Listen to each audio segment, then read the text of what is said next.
The desert sun had long vanished behind the mountains surrounding Las Vegas, leaving the skyline ablaze with neon. The Strip was alive in a way only Las Vegas could be, a pulsing artery of lights, music, and motion that drew both tourists and locals into its intoxicating rhythm. Crowds spilled from casinos onto sidewalks, the air thick with the smell of street food, the chatter of excited voices, and the faint, ever-present scent of desert dust. The night promised laughter, indulgence, and temporary escape. No one noticed the subtle tension in the air, the faint undercurrent that would soon erupt into terror. At the Route 91 Harvest Festival, the crowd stretched across the open fields outside the Luxor and Mandalay Bay hotels. Tens of thousands of fans, clad in cowboy hats, boots, and festival shirts, had gathered for a weekend of country music, revelry, and camaraderie. The stage glowed, lights sweeping across the sea of faces as the headlining act struck the first chords. Cheers erupted, phones lifted like mirrors reflecting the dazzling spectacle. Friends laughed, couples danced, and families celebrated, none aware that the night was about to be fractured beyond recognition. High above, on the 32nd floor of the Mandalay Bay Hotel, a lone man moved with a meticulous, almost clinical precision. Behind the closed door of his room, he was preparing for an act that would shock the world. Crates of firearms and ammunition were spread across the floor.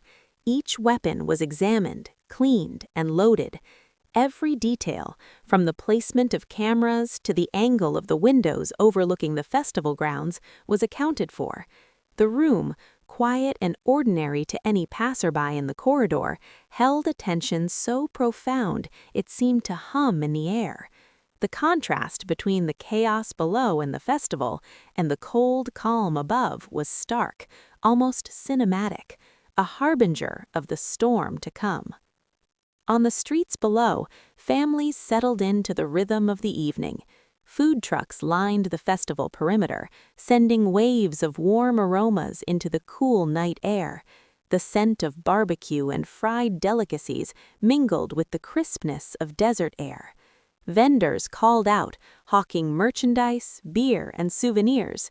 Children darted through the crowd, parents laughing as they kept a watchful eye.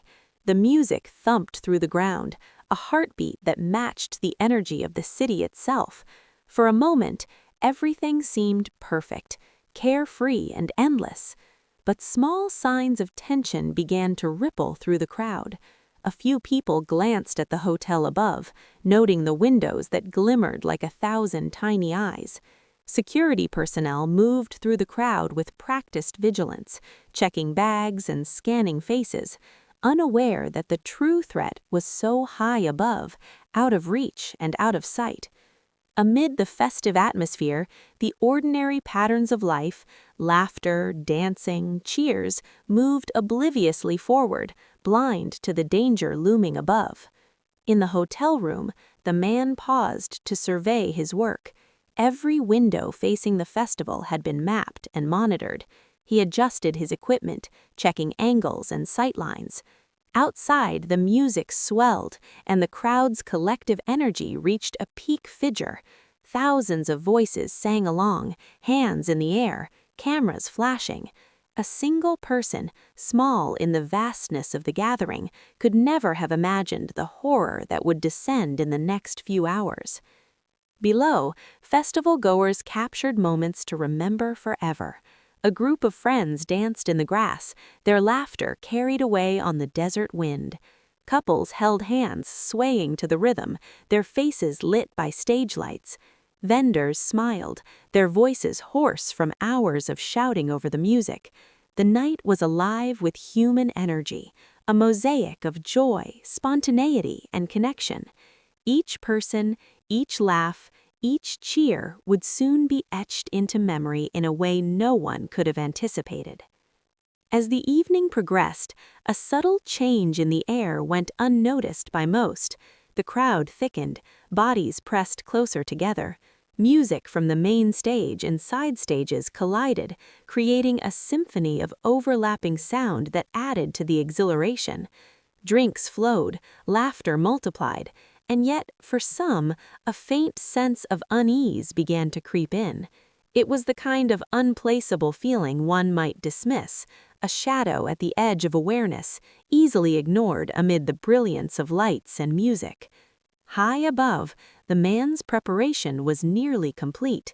He methodically checked every weapon, every round of ammunition, every detail that might ensure the devastating efficiency of what he had planned. It was a night that would begin like any other for thousands of people, full of energy, hope, and routine pleasure. But it was also a night that would soon fracture reality for an entire city. The calm before the storm was absolute, a moment suspended in time before a single sound would change everything.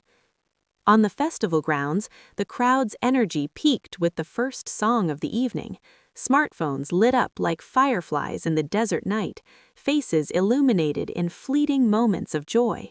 Strangers danced together, smiles wide, hearts racing in unison with the music. Friends joked, families laughed, and the city of Nevada, US seemed unstoppable in its electric vitality. It was a night that promised endless memory-making, one that would be recounted in stories of joy until the terror that lay above tore those narratives apart. The stage lights flickered over the crowd, momentarily highlighting the vast scale of the gathering. From a distance, it looked like an ocean of humanity, moving and breathing together. But while below music and laughter reigned, the air above grew tense. The hotel room remained still, shadows cast across walls lined with crates and weapons. Outside, Las Vegas shimmered in its perpetual, unyielding brilliance, blissfully unaware that the night would soon descend into chaos. And somewhere, in that quiet, calculated space high above the festival, a man waited, ready to turn ordinary moments into a tragedy that would leave the world reeling. At exactly 10:05 p.m., the night was ripped apart. A single gunshot echoed from the 32nd floor of the Mandalay Bay Hotel, cutting through the music and laughter like a jagged blade. At first, few noticed, dismissing it as a firework or construction noise. Then another shot, rapid and unmistakable, and panic erupted. A scream sliced through the rhythm of the festival, sharp and primal. People froze for a heartbeat, unsure of what they were hearing, before instinct kicked in. They ran. Chaos spread instantly, an infectious wave of terror that consumed thousands. The crowd scattered, some pushing through others in blind desperation, tripping and falling over backpacks and blankets. Phones were dropped, capturing the scene one last time as people dove for cover. Drinks spilled, stage lights flashed on frantic faces, and dust from the festival grounds swirled in the night air, carrying with it the smell of fear. The music, once the heartbeat of joy, now collided with screams in a cacophony that no one could escape. Above, the shooter remained calm, calculating, unmoved by the turmoil unfolding beneath him. Each shot was deliberate, each target selected from hundreds of unaware festival-goers. The precision was terrifying, the randomness merciless. People scattered in every direction, some seeking cover behind fences, trucks, or even trash bins. Others ran toward the glow of the strip, hoping to find safety in the crowds of tourists, while some, paralyzed by shock, froze in place. Emergency responders flooded into the area almost immediately. Police cars screamed down the streets of Nevada, US, lights spinning, sirens wailing, officers shouting orders. But the scale of the carnage was overwhelming, and every second stretched into eternity. On the ground, chaos was total. People shouted, wept, and prayed as they navigated through the sea of panicked bodies. Families clung to one another. Strangers guided the injured to safety, and adrenaline surged in waves that matched the fear pulsing through the crowd. Amid the mayhem, acts of courage began to emerge. A young man scooped up a wounded stranger, dragging her behind the relative safety of a parked vehicle. Friends formed impromptu human shields for children, leading them away from the spray of bullets. Security personnel and police officers, though under fire themselves, pressed forward toward the danger, relying on training and instinct as they confronted a nightmare no drill could prepare them for. The sound of gunfire was relentless, a machine-like roar that echoed across the festival grounds. Every shot seemed to pull the crowd apart, shredding the sense of normalcy and safety that had existed just moments before. In some areas, people were trapped against fences or corners, the only option to climb over or remain crouched in terror. Screams intermingled with sobbing, calls for help, and the sounds of people running blindly. In these moments, humanity and survival instincts clashed violently, some running for their lives, others freezing, paralyzed by shock or disbelief. As the chaos intensified, helicopters appeared in the night sky, their searchlights cutting across the festival grounds, adding a surreal, almost cinematic layer to the horror. Emergency dispatchers coordinated with officers on the ground, trying to contain the situation and prevent further loss of life. Every second was critical, yet the scale of the crowd and the distance of the shooter from the festival goers made containment nearly impossible. Inside the festival, the scene was apocalyptic. Tents were overturned, tables smashed, and belongings scattered across the field. Blood stained the grass as first responders worked tirelessly, moving between victims to provide immediate care.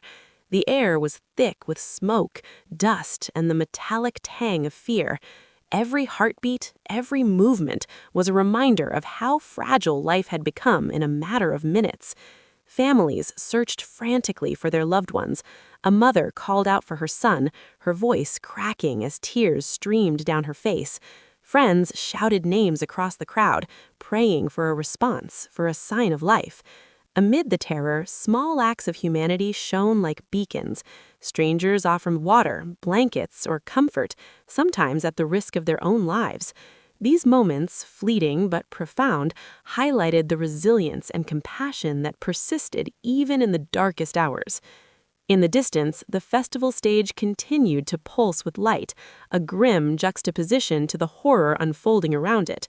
Some performers and stagehands acted instinctively, trying to guide people toward exits, while others barricaded themselves, unsure if stepping outside meant death. The entire city of Nevada, U.S. had become a theater of terror, a place where the familiar rhythms of life were replaced by chaos, fear, and grief. By the time the gunfire stopped, the world had changed forever. 58 lives were lost, hundreds more were injured, and thousands were left traumatized, carrying the memories of screams, confusion, and unimaginable fear. News helicopters captured the aftermath, broadcasting images of a shattered festival, ambulances lined along streets, and survivors hugging in disbelief. The massacre was already being recognized as the deadliest mass shooting in modern U.S. history, a grim statistic that could never truly convey the human suffering behind it. In the aftermath, investigators would later piece together the timeline, reconstructing the hours of horror with painstaking detail. But in that moment, for the thousands on the ground, the night was raw, unfiltered, and horrifyingly real. Families had been torn apart, friends were missing, and the vibrant energy of the city had been replaced by fear and disbelief. For many, the memory of that night would never fade. The sound of gunfire, the chaos, and the desperate scramble for safety etched permanently into their minds. Even as ambulances and law enforcement rushed to contain the situation, the broader city began to awaken to the tragedy. Streets were blocked, hotels evacuated, and the glowing strip, normally a symbol of indulgence and excitement, became a backdrop to sorrow and confusion. Reporters and bystanders captured fragments of what had happened, social media exploded with live accounts, and families across the nation anxiously searched for news of loved ones. The scale of the horror was impossible to ignore, and Las Vegas, a city that thrived on energy and entertainment, had become a landscape of grief, resilience, and disbelief. Through the chaos, one truth emerged clearly. the world had witnessed something unprecedented, something that would forever alter the way public gatherings, concerts, and festivals were perceived. The night of October 1st, 2017 would be remembered not just as a statistic, but as a deeply human story of fear, courage, tragedy, and survival. As the final echo of gunfire faded into the night, the festival grounds lay in stunned silence, punctuated only by the distant wail of sirens and the soft cries of the injured.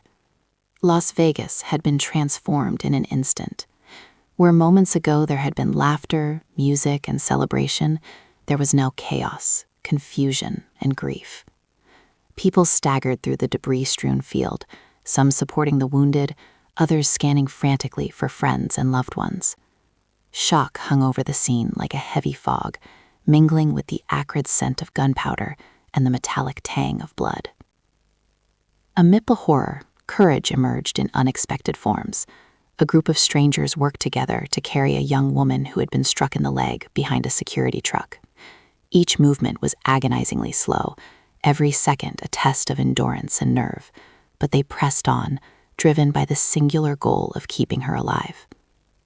Nearby, a man shielded a child in his arms, weaving through the crowd while shouting for others to follow. In moments like these, instinct overrode fear. Ordinary people became lifelines, heroes defined not by titles but by action, by the choice to act when every instinct screamed to flee. First responders arrived in waves, their arrival both a relief and a source of urgency. Police officers, some still catching their breath, coordinated with paramedics to establish triage zones on the chaotic festival grounds. Victims were sorted by severity of injury, some receiving immediate attention from medical personnel, others stabilized enough to be transported to nearby hospitals.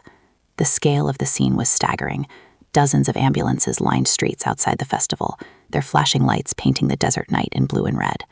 Inside emergency rooms, doctors and nurses prepared for a flood of patients they would never forget, working in controlled chaos with hearts pounding and hands steady.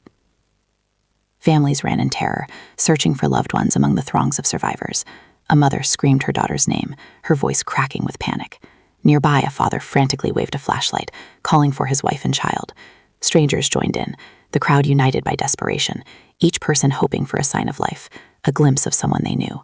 The festival grounds had become both a battlefield and a sanctuary, a place where survival depended on both luck and courage, where every decision could mean life or death.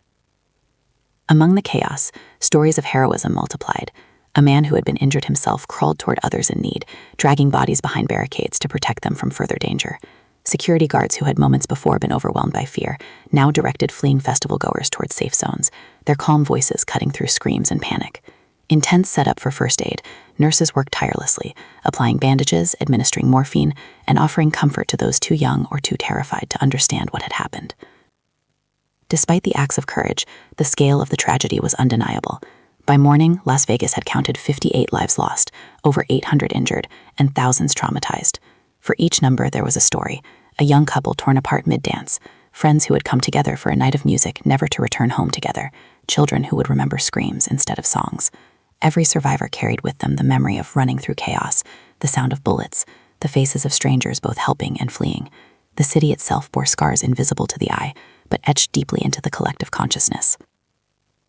Hospitals became the stage for a different kind of heroism. Doctors, nurses, and volunteers worked around the clock, treating wounds, comforting the terrified, and performing life-saving procedures under intense pressure. Some victims arrived alone, separated from friends and family, and were guided by the calm professionalism of medical staff. Others were brought in by friends or strangers who refused to leave them even when the danger was over. In hallways and emergency rooms, grief and hope coexisted, a tenuous balance between life saved and life lost. The emotional toll extended far beyond the immediate victims. Police officers and first responders struggled with the trauma of witnessing so much death and suffering in such a short span of time.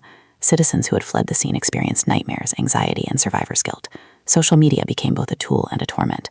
Images and videos circulated rapidly, showing slices of horror and heroism, giving the world a window into the chaos, but also forcing survivors and families to relive the trauma over and over.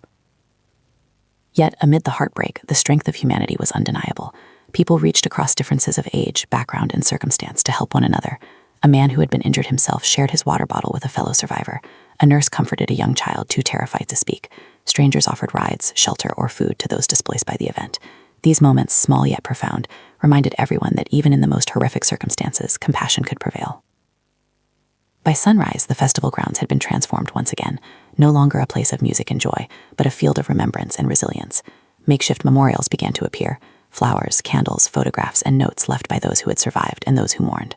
The first responders, exhausted but unwavering, continued to assist, their work a testament to the dedication and courage of those trained to face the unimaginable. For the city of Nevada, U.S., the aftermath was immediate and overwhelming.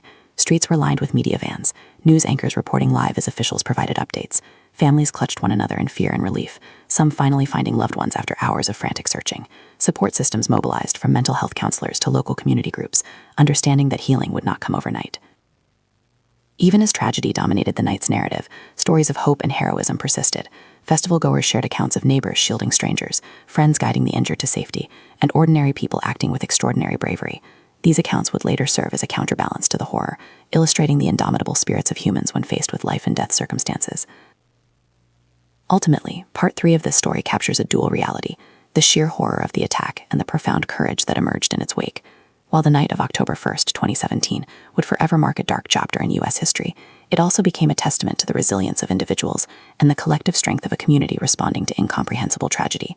The lives lost and the scars borne by survivors were reminders of vulnerability, but the courage displayed by strangers and first responders illuminated the possibility of hope even in darkness. The sun rose over Las Vegas with a stark contrast to the neon glow that had dominated the night before. Streets, once filled with laughter and music, now bore the silent weight of tragedy. The city awoke slowly, as though hesitant to resume normal life, every light and sound a reminder of what had happened. In neighborhoods, hotels, and homes, the echoes of fear and grief lingered, invisible yet undeniable. The massacre of October 1st, 2017, had left an indelible mark, one that would be felt for years to come. The festival grounds, where tens of thousands had gathered to celebrate music and friendship, had become a site of mourning. Makeshift memorials appeared almost overnight, candles flickering in the desert wind, handwritten notes pinned to fences, photographs of the lost, and flowers laid in silent tribute. Strangers, survivors, and family members alike gathered, sharing stories, prayers, and tears. In the quiet moments between sobs, a powerful sense of community emerged. Grief became a connective tissue, binding people together across fear, anger, and loss. The city's emergency services, already tested beyond measure, continued to work tirelessly in the days that followed. Hospitals remained full as survivors sought treatment for both visible injuries and the invisible wounds of trauma. Mental health counselors, volunteers, and support groups mobilized to assist those grappling with shock, anxiety, and post-traumatic stress. Some survivors would awaken in the middle of the night, heart pounding, reliving the chaos in vivid detail. Families who had been separated faced the agonizing task of reconnecting and reconciling with the reality of loved ones who had not survived. Investigators combed through evidence from the hotel room, the festival grounds, and surveillance footage. The scale and precision of the attack shocked even the most experienced law enforcement officers.